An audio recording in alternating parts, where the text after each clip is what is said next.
우리 이제 불씨가 생기면 이제 이것 가지고 이제 큰 불꽃을 만드는 일은 우리 일인데요. 또 우리 간절히 기도할 때 하나님께서 또 기도의 영을, 찬양의 영을, 말씀의 영을 더 뜨겁게 부어 주실 줄로 믿습니다. 자, 우리 로마서 9장 6절부터 말씀 보도록 하겠습니다. 우리 9장 6절 읽고 시작하도록 하겠습니다. 같이 읽겠습니다. 시작. 그러나 하나님의 말씀이 패하여 진 것 같지 않도다. 이스라엘에게서 난 그들이 다 이스라엘이 아니요. 자, 바울이 지금 로마서 앞에서 쭉 이야기한 거, 유대인들이 가지고 있는 율법을 지킴으로 구원받는다, 혹은 할례를 받았기 때문에 구원받는다, 이거 불가능한 일이다라고 계속 이야기했고요. 또 반대로 유대인들 입장에서는 율법도 없고 할례도 없어서 저건 사람 취급도 못하는 이방인이라 할지라도 은혜로 말미암아 믿음으로 구원받을 수 있다라고 주장을 해온 것이 앞에 내용이었습니다. 이 같은 이 말씀은요, 이렇게 유대인들에게 굉장히 충격이 되고요, 한편으로는 막 분노하게 하고 한편으로는 좌절하게 할 것인데요. 이제부터 바울은 그럼에도 불구하고 유대인들이 지금 하나님의 이 사랑의 가장 핵심인 예수님을 부인하고 있음에도 불구하고 유대인들이 받은 하나님의 말씀이 유대인들을 향한 하나님의 특권이 폐해지지 않는다, 이렇게 이야기하고 있는 내용입니다. 유대인들에게 주신 특권들이 많이 있는데요, 그 특권 중에서 최고의 특권에 대해서 우리 로마서 3장 1절 2절에 보면 무엇이라고 이야기했냐고 하면, 그런즉 유대인의 나음이 무엇이며 할례 혹은 또 율법 유익이 무엇이냐, 범사에 많으니 우선은 그들이 하나님의 말씀을 맡았습니다 라고 하면서 유대인들에게 주어진 최고의 특권은 하나님의 말씀인데, 오늘 6절로 다시 돌아가 보면요, 한번 따라하겠습니다. 하나님의 말씀이 패하여진 것 같지 않도다. 지금 예수님을 믿지도 않고 있는 그들이지만 하나님의 말씀이 패하여진 것 같지 않다라고 이야기를 하고 있는데요, 이 바울의 진술은 유대인뿐 아니라 우리에게도 대단히 중요합니다. 한번 생각해 보십시오. 유대인을 향한 하나님의 말씀이 패해진다고 하면, 거꾸로 생각하면 우리를 향한 하나님의 말씀도 패해질 수 있다는 말이 됩니다. 유대인을 향한 하나님의 말씀이 다시 말하면 유대인을 향한 하나님의 목적이 중간에 바꾸어질 수 있다고 하면 우리를 향한 하나님의 부르심도 중간에 바꾸어질 수 있다는 말이고, 또 하나님이 안 그런다 할지라도 유대인이 하나님의 그 부르심을, 하나님의 목적을 좌절시킬 수 있다고 하면 우리 역시 하나님의 부르심을 좌절시킬 수 있다는 말이 되고요.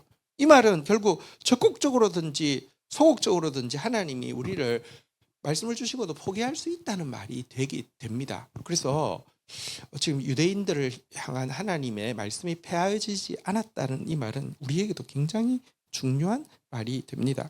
그리고 유대인에게 하나님의 말씀이 이렇게 패하여지지 않은 것 같다라고 이야기하는 근거가 무엇이냐고 하면요, 한번 따라하겠습니다. 이스라엘에게서 난 그들이 다 이스라엘이 아니요. 이스라엘 백성이라고 다 이스라엘 백성이 아니라는 것입니다. 원어적인 뜻으로 해석하면 이스라엘 백성이라고 다 참 이스라엘은 아니다라고 이야기를 하고 있습니다. 그러니까 이스라엘이 전부 하나님의 뜻 안에 있다고 이야기하며 하나님의 말씀은 패해진 것이죠. 그러나 워낙부터 이스라엘이라고 전부 다 참 이스라엘은 아니었다는 말로 하나님의 말씀은 패해지지 않았다, 이렇게 이야기하는데요. 이것을 변증하기 위해서 두 가지 예를 들고 있는데, 첫 번째 예는 이스마엘과 이삭 이야기입니다. 7절 8절 교독하도록 하겠습니다. 또한 아브라함의 씨가 다 그의 자녀가 아니라 오직 이삭에서 난 자라야 내 씨라 불리리라 하셨으니, 8절 같이 한번 읽어볼까요? 시작.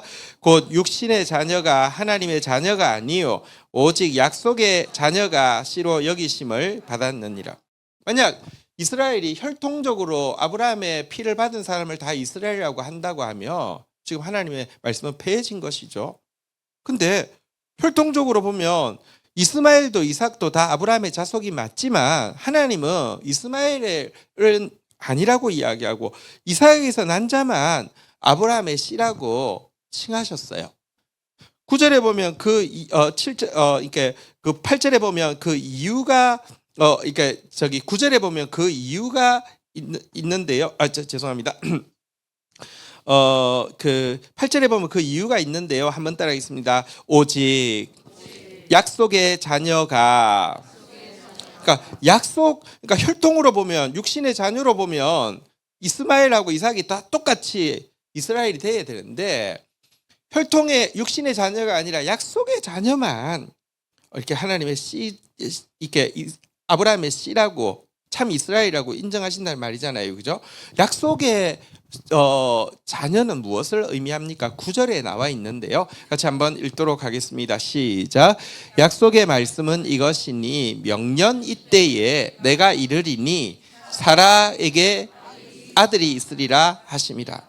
그러니까 하나님이 이렇게 이삭을 왜 차마 이스라엘, 아브라함의 진짜 씨라고 이야기했냐고 하면 약속 때문이라고 하는데, 그 약속, 아브라함 믿었던 약속은 뭐냐면 명년 이맘때에 사라에게 아들이 있으리라는 약속이었습니다. 이 말은 지금 이 명년 이맘때면 1년, 딱 1년을 이야기하잖아요, 그죠?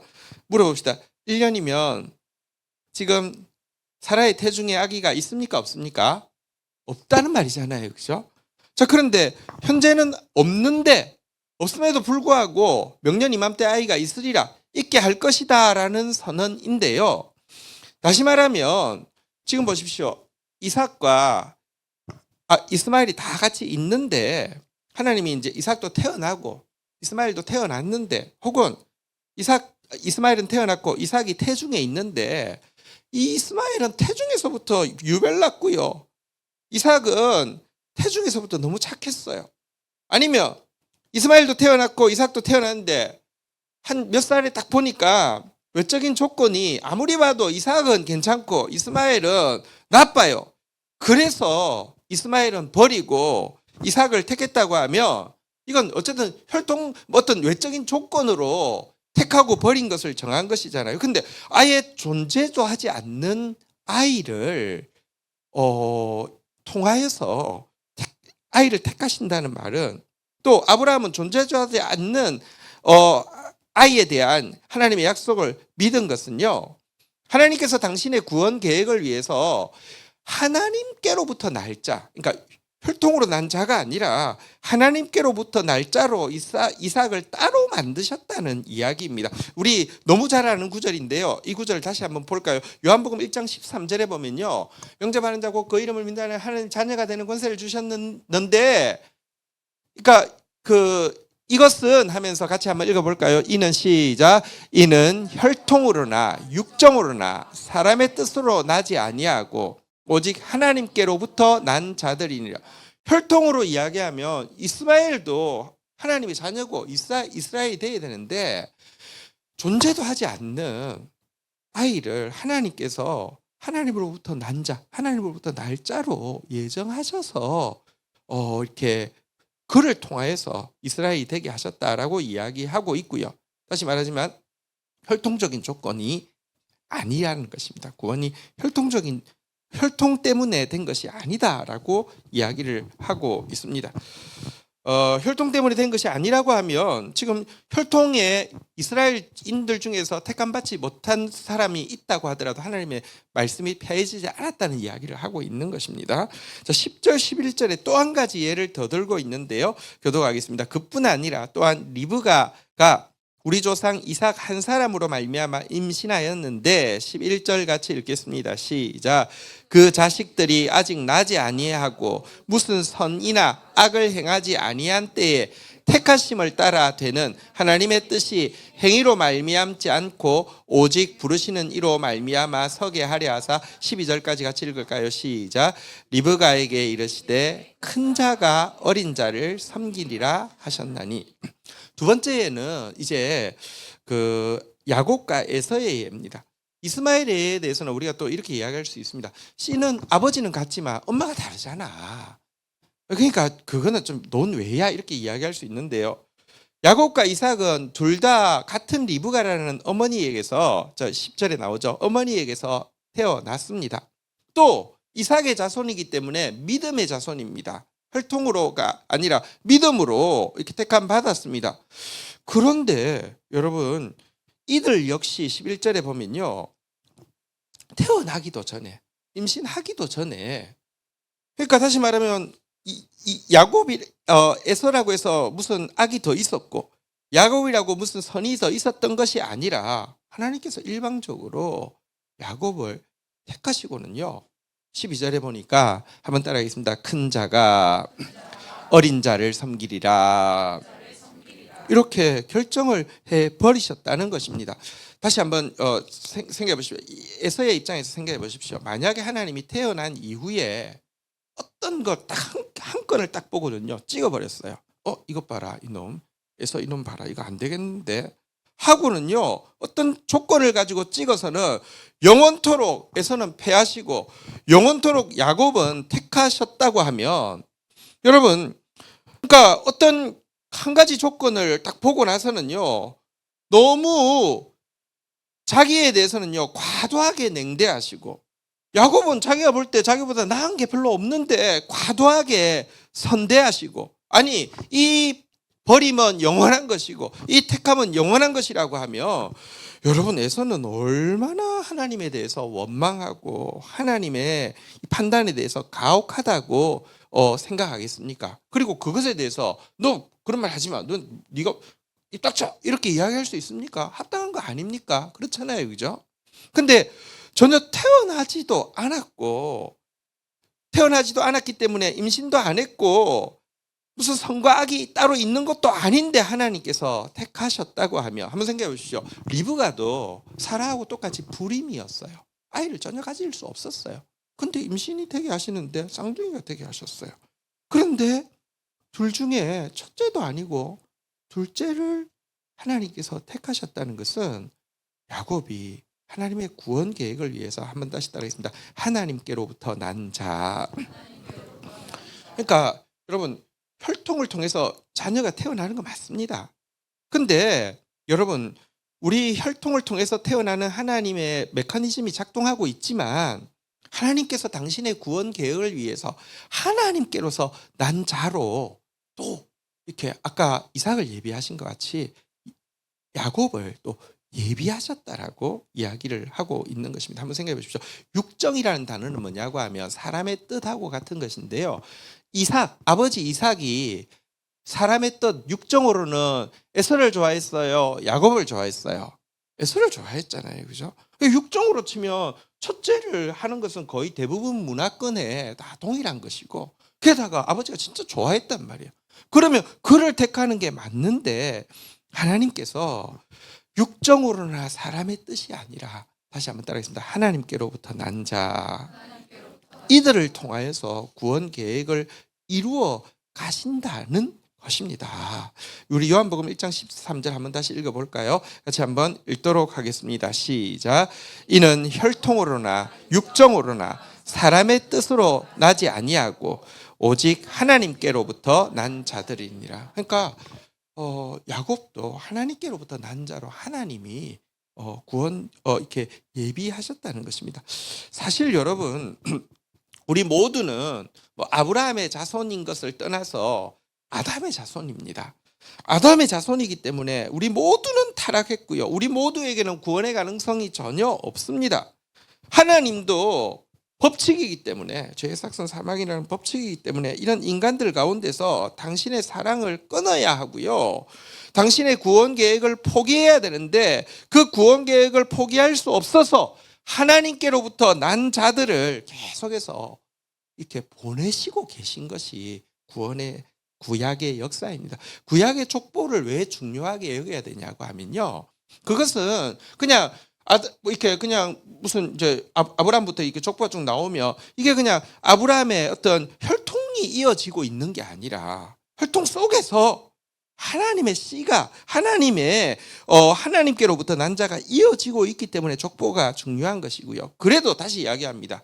기본적으로는 인간의 혈통을 통해서 이어지고 있잖아요, 그죠? 그러니까 불완전해요. 근데요, 마지막 때는 하나님께로부터 난 자, 마지막 하나님께로부터 난 자가 누구십니까? 예수님이시잖아요. 그러니까 진짜 하나님께로부터 난 자를 통해서 이 구원을 완성하실 계획을 가지고 계신다는 것입니다. 그래서 보십시오.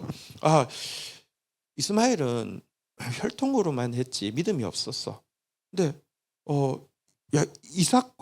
야곱과 에서는 믿음의 자손인데도요.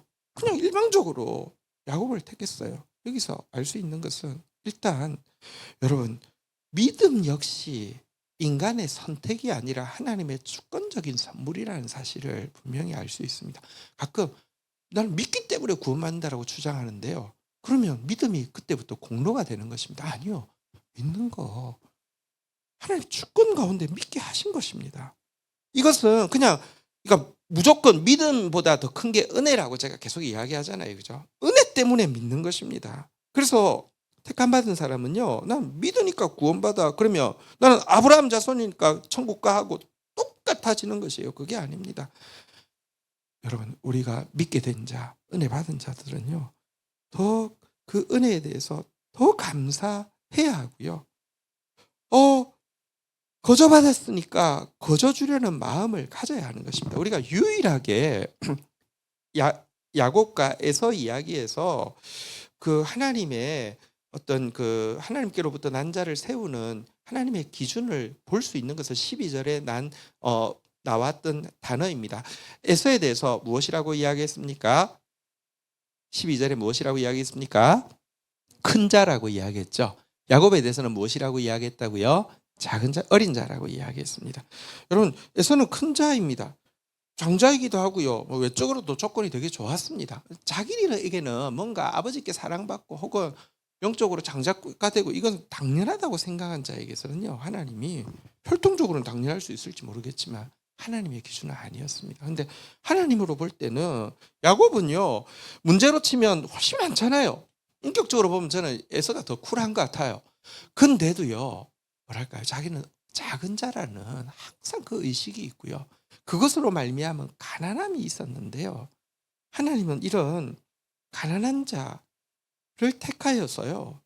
그에게 은혜를 주시고는 나중에는 진짜 그게 은혜인 줄 알고 나면 흘려보낼 것이라고. 그래서 에서를 구원할 뿐만 아니라 열방을 구원하는데 사용받을 것이라는 생각이 하나님의 계획이었음을 알 수 있습니다. 13절 마지막 절 한번 볼까요? 같이 한번 읽도록 하겠습니다. 읽겠습니다. 시작.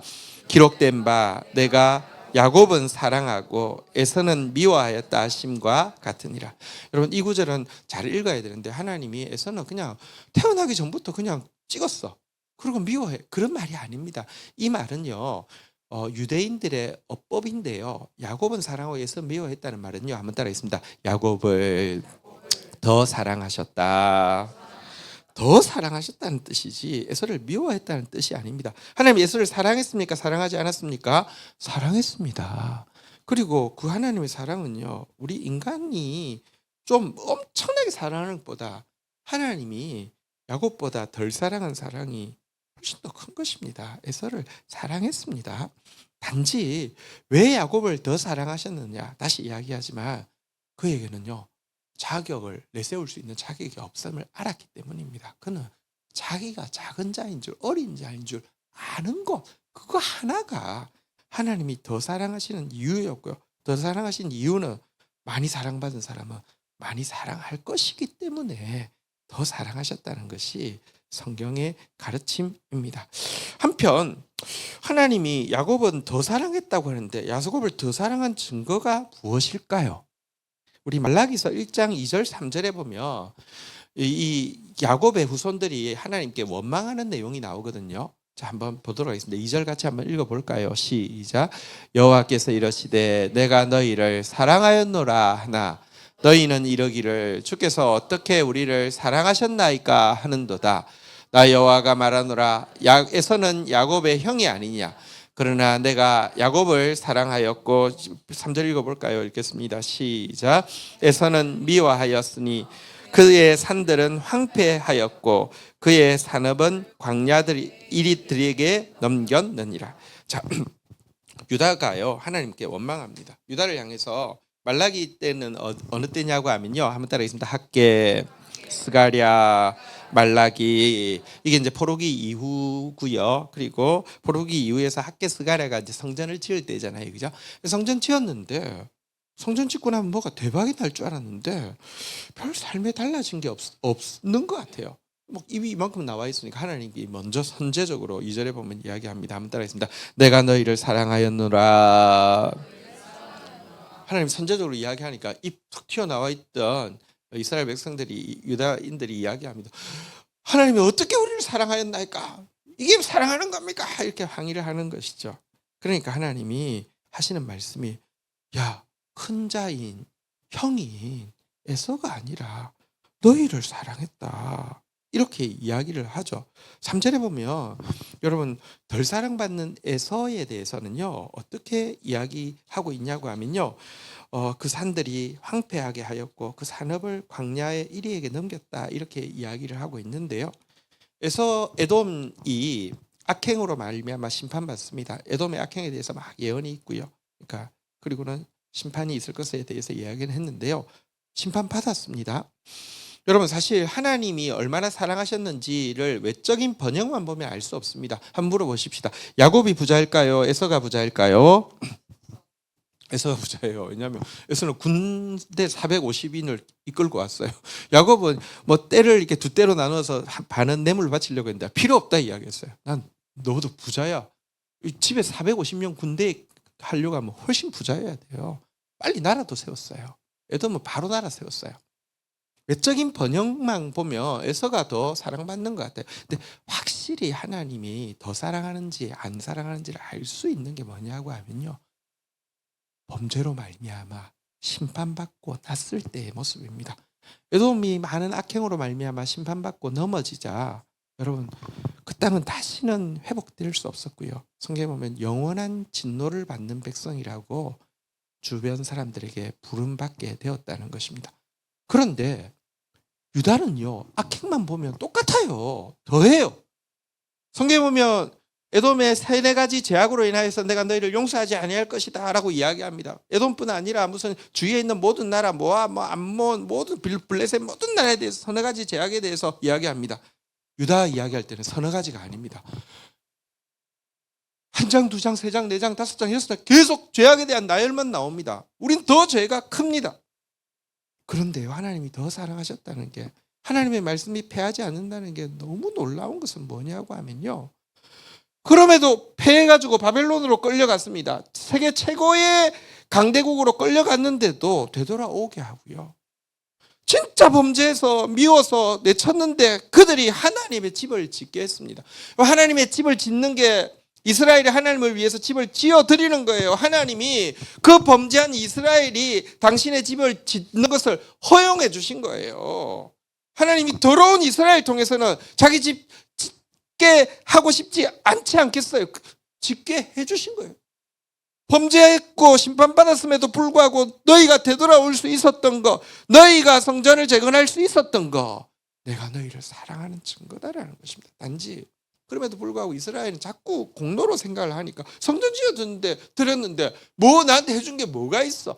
공로로 생각하면요, 여러분, 하나님 축복해 주시면 그것 가지고 얼마나 교만 떨겠습니까? 얼마나 많은 사람들에게 또 해를 끼치겠습니까? 지금 이스라엘 보십시오. 막 얼마나 막 가자 사람들을 죽이고 막 합니까?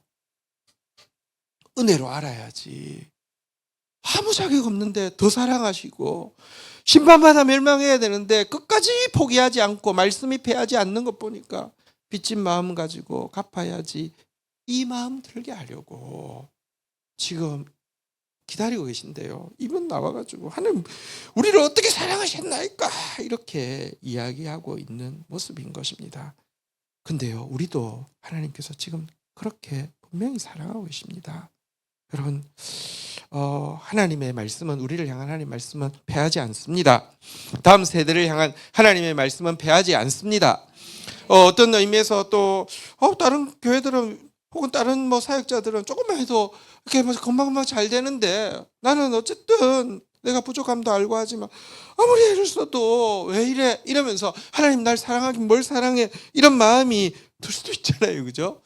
근데 아니에요, 여러분.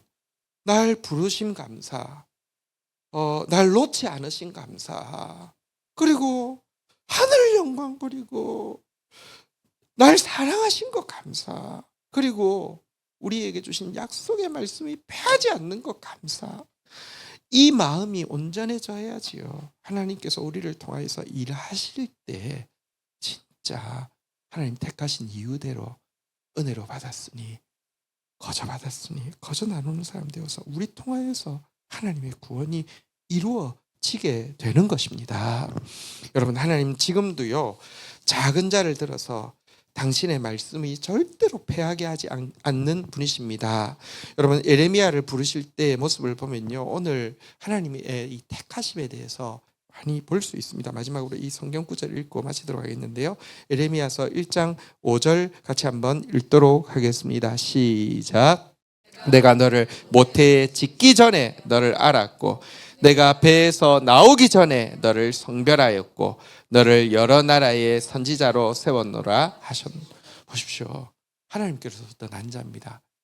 그는 무슨 뭐가 애가 착해서 머리가 좋아? 아니요. 그냥 하나님께로부터 난 자예요. 하나님의 혈통으로도 육정으로도 사람의 뜻도 아니고 하나님의 뜻 가운데 난 자예요.